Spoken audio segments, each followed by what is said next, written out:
Bem-vindo, bem-vinda, Giovana aqui. Capítulo 4, Bênção dos Centros de Energia. Falamos muito sobre luz e informação ou energia e consciência. Agora é hora de ir um pouco mais fundo nesses conceitos para explicar como funciona a próxima meditação. Como você já entendeu, tudo em nosso universo é feito de ou emite luz, informação ou energia e consciência, que são outras maneiras de descrever a energia eletromagnética. De fato, esses elementos são tão intimamente combinados que é impossível separá-los. Olhe à sua volta. Mesmo que não veja nada além de matéria, objetos, coisas, pessoas ou lugares, há também um mar de infinitas frequências invisíveis transmitindo informação codificada.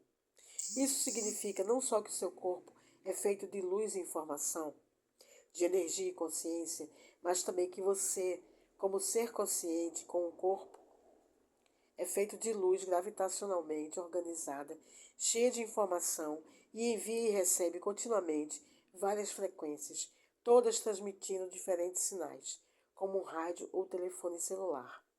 Toda frequência, é claro, transmite informação. Pense um pouco nas ondas do rádio. Há ondas de rádio se movendo pela sala onde você está agora.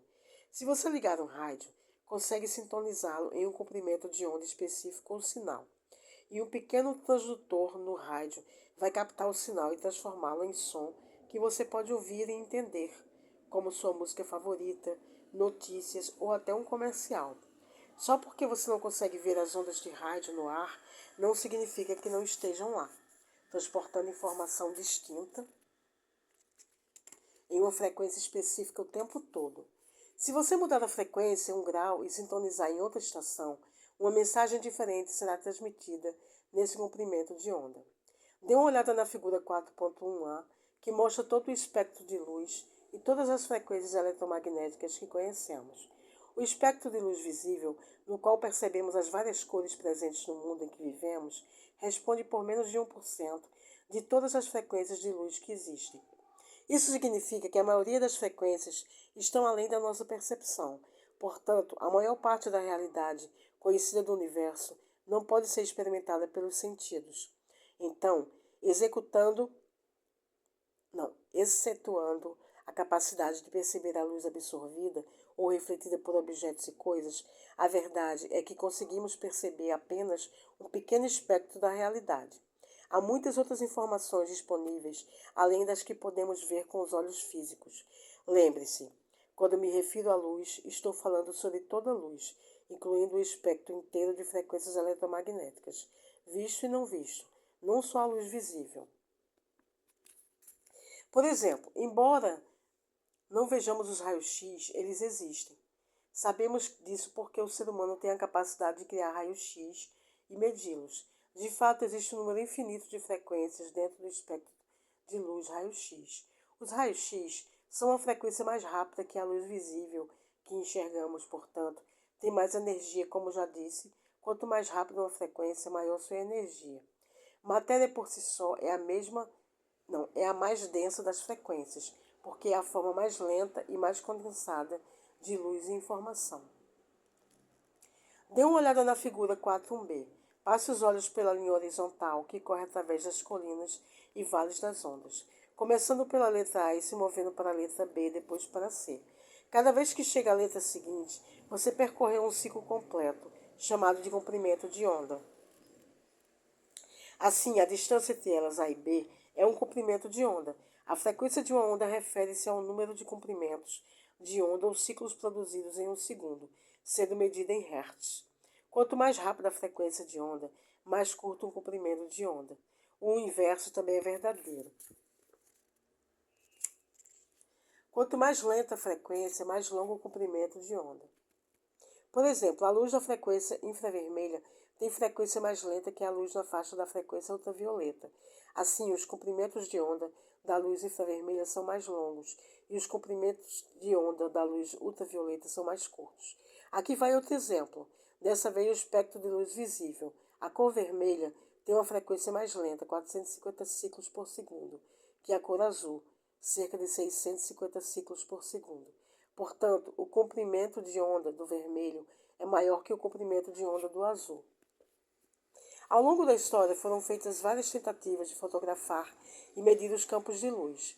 Um exemplo proeminente é a fotografia de Kirlian, descoberta em 1939 pelo eletricista e inventor amador russo Semyon Davidovich Kirlian.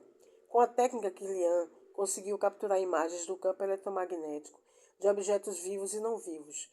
Ele descobriu que, colocando um filme fotográfico sobre uma placa de metal, posicionando um objeto sobre o filme e aplicando uma corrente de alta voltagem à placa de metal, uma imagem da descarga elétrica entre o objeto e a placa aparecia no filme, como um contorno brilhante de luz em torno do elemento fotografado.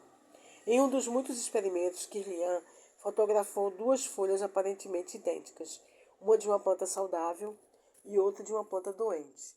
A fotografia da folha da planta saudável exibia um campo de luz forte, enquanto a outra mostrava um brilho muito mais fraco, o que levou Kirlian a crer que sua técnica fotográfica poderia ser um meio para avaliar a saúde. Hoje, os cientistas debatem a utilidade da fotografia de Kirlian como ferramenta de diagnóstico, mas a pesquisa sobre a técnica continua. Um desdobramento mais recente nesse sentido vem do doutor em biofísica alemão Fritz Albert Popp, que passou mais de 3 décadas estudando biofótons, pequenas partículas de luz de baixa intensidade, armazenadas e emitidas por todas as coisas vivas. Em 1996, Popp fundou o Instituto Internacional de Biofísica, uma rede de laboratórios de pesquisa em mais de uma dezena de países que estudam os biofótons. Popp e seus colegas pesquisadores acreditam que a informação contida nessas partículas de luz armazenadas no DNA se comunicam com extrema eficiência com as células, desempenhando assim um papel vital na regulação do funcionamento do organismo.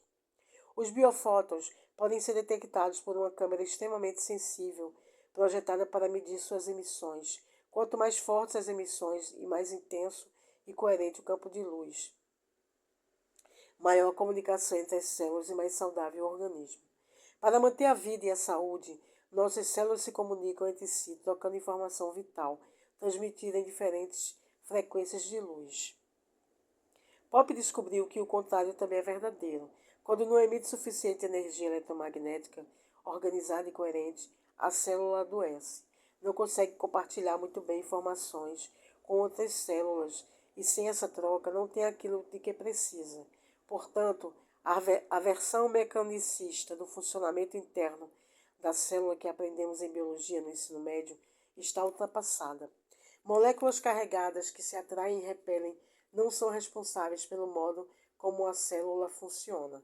A força vital que comanda as células é a energia eletromagnética que elas emitem e recebem. Essa é uma visão vitalista que sustenta a verdade de quem somos. O que tudo isso significa é que somos literalmente seres de luz, cada um irradiando força de vida e expressando um campo de luz em torno do corpo, com toda e cada célula se expressando e contribuindo para um campo vital de luz que transmite uma mensagem. Seria seguro dizer que, quanto mais definimos a realidade com nossos sentidos e vivemos a vida como materialistas, focados primariamente no físico, e, portanto, quanto mais acionamos a resposta de estresse, mais podemos estar perdendo informação valiosa. Isso porque, quanto mais estreitamos o foco na matéria, nos objetos, coisas, pessoas e lugares do mundo externo, menos somos capazes de sentir outras frequências não visíveis a olho nu. Se não temos consciência destas, elas não existem para nós. Como você já leu e espero começou a fazer experiências com a meditação do capítulo anterior, é possível sintonizar certas frequências à sua volta, da mesma forma que pode sintonizar um rádio na frequência 107.3. Quando fecha os olhos, fica sentado e quieto e elimina o ambiente externo, a estática que normalmente o impede de ver as outras frequências. Você pode treinar para captar um sinal claro e receber informação dele. Quando faz isso repetidamente, você sintoniza em um novo nível de luz e informação que pode usar para influenciar ou afetar a matéria. Quando faz isso, seu corpo experimenta sintopia, organização aumentada, em vez de entropia, desordem, colapso físico e caos. Quando você consegue aquietar a mente pensante, analítica e sintonizar mais prontamente a informação mais organizada, seu corpo responde automaticamente processando um novo fluxo de consciência e energia, tornando-se com isso mais eficiente, coerente e saudável. Foco convergente e divergente. No início da meditação do capítulo anterior, pedi para você repousar a atenção em diferentes partes do corpo e também no espaço em torno de diferentes partes dele. Agora quero mergulhar mais fundo no motivo para fazer esse pedido em quase todas as minhas meditações. Quando pratica isso, você aguça a habilidade em duas maneiras diferentes de focar o cérebro, usando o foco convergente e o foco divergente. O foco convergente é unidirecionado ou fechado em um objeto, qualquer coisa que tenha matéria. É o tipo de foco que você exibe em minhas meditações quando repousa a atenção em parte específica do corpo. É o mesmo tipo de foco que usa quando presta atenção a objetos no ambiente. Quando pega um copo de água, telefona para alguém, manda uma mensagem ou amarra o sapato. Você, em geral, usa o foco estreito.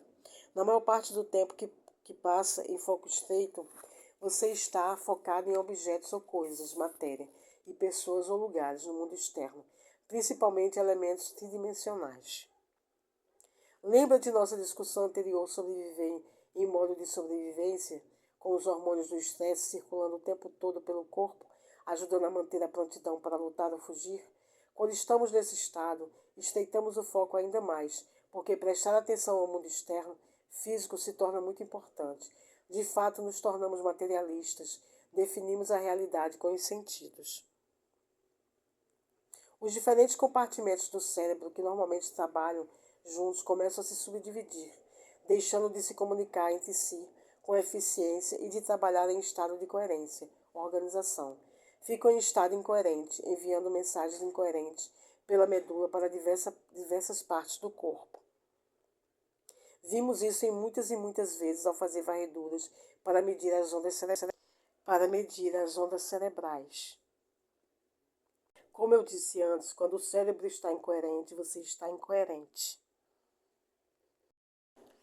Quando o cérebro não funciona direito, você não funciona direito. É como se, em vez de tocar uma bela sinfonia, seu cérebro e corpo produzissem cacofonia. Por causa desse estado desequilibrado e incoerente, você tenta controlar ou impor desfechos em sua vida.